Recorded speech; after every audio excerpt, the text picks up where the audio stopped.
Welcome to Tokyosaurus. So what's up in Japan? Shaman King. For those of you who don't know a thing about Shaman King, it was a manga that was serialized between 1998 to 2004, which released 32 volumes in that time and sold over 26 million copies in Japan alone. An anime adaptation aired between 2001 and 2002, so it's been quite a while since the series was really last talked about. But as a franchise, it is definitely a classic, and like many classics these days, we are getting thrown high-quality remakes left and right.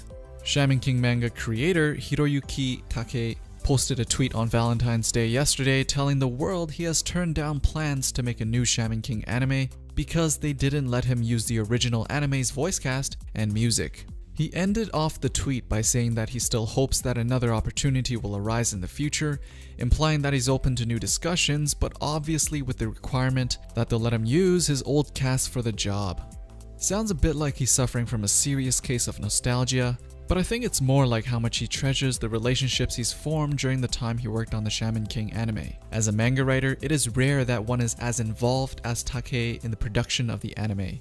It was also revealed in an interview that he was on the production team himself until he was so swamped with the manga that he didn't have time anymore. And when a Japanese man says he doesn't have time to work, he really means it. But a little bit more on Take's work on his manga. If you read the original manga, you would know that the series was abruptly cancelled in 2004. The ending was sudden and many people were surprised at the cancellation because of the series' success. Turns out though, for once it wasn't because of money. Take himself declared that it was a fatigue of having to normalize his story due to the popularity of his series, which meant that he couldn't let his story go to certain routes that he wanted to, because it might turn off some of his current readers.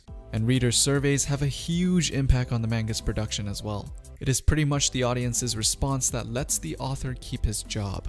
And even in an interview, he said the hardest part of publishing in Shonen Jump was coping with reader surveys. He felt like because he had to follow his fans' wishes, the series was beginning to lose its originality, and the introduction of shonen aspects turned him off. This clashed with his creative ethics and I guess stressed him out to no ends. Even with its abrupt end, people still loved the series, and is still classified as one of the top anime to have ever aired on Japanese TV. Seeing how we are getting more and more remakes of older acclaimed series that had issues in its original run, Shaman King will definitely be approached by more people in hopes of a remake collaboration. Especially knowing that Take will be probably super involved in the production. If we ever get one, it will be made to the author's desires this time around. So, have you ever watched Shaman King? What did you think of it? It's kind of funny to think that some of you might not even have been born yet when it was aired, but anyways, as usual, let me know in the comments below. Thumbs up the video if you liked it, and follow Tokyosaurus on social media for Japanese culture tweets and video updates.